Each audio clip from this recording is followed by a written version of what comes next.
కాబట్టి కంటిన్యూ చేద్దాం. టెక్సాస్ నుంచి ఎస్ చైతన్య గారు మీ క్వశ్చన్స్ అడగండి.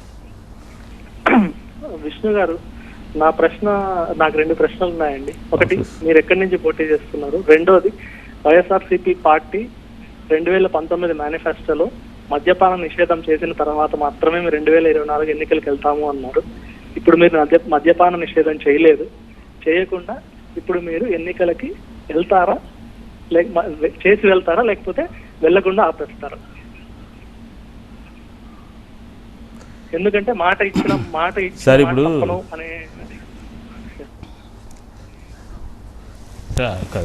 కరెక్టే సార్, మీరు అడిగారు, నేను చెప్తున్న ఆన్సర్.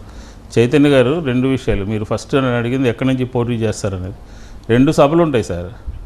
ఒకటి శాసనసభ, 2 శాసన మండలి సభ. ప్రతి సందర్భంలోనూ కూడా రాజకీయ నాయకులకి కొన్ని ఇష్యూస్ ఎదురవుతూ ఉంటాయి. ఒక్కోసారి సమస్యలు వస్తూ ఉంటాయి. శాసనసభకు ఒకసారి ఉంటాము, శాసన మండలి సభకు కూడా వెళ్తూ ఉంటాము. రేపు నేను శాసన మండలి సభకు వెళ్తున్నాను, పబ్లిక్ నుంచి పోటీ చేయట్లేదు సార్. రెండో ఇష్యూ, ఎన్నికల మేనిఫెస్టో మీరు ఒకసారి చూస్తే ఎన్నికల మద్యపాన నిషేధం కాదు, మద్యపానాన్ని నియంత్రిస్తాము అని అన్నాం. మద్యపానం నిషేధము, పూర్తిగా మద్యపాన నిషేధాన్ని ఆంధ్రప్రదేశ్లో ఎక్కడా లేకుండా బ్యాన్ చేస్తామని ఎక్కడా లేదు మా మేనిఫెస్టోలో. కావాలంటే ఒకసారి చూసుకోండి. నియంత్రణ ఉన్నది. నియంత్రణ అంటే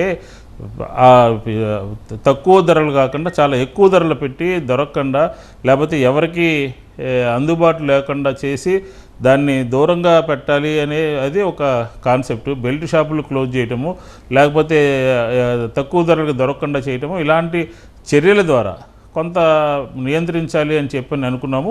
ఆ పని సక్సెస్ఫుల్గా బెల్ట్ షాపులు లేకుండా చేయడం జరిగింది.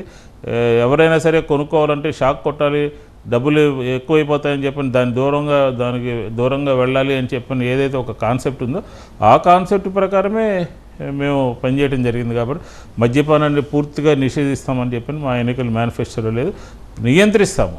ఎందుకంటే గతంలో ఊరూరా బెల్ట్ షాపులు ఉండేవి, ఎక్కడ పడితే అక్కడ దొరికేవి. లేకపోతే SMS పెట్టండి, లేకపోతే డోర్ డెలివరీ చేస్తామని చెప్పి గత ప్రభుత్వంలో చేసాయి కొన్ని పనులు.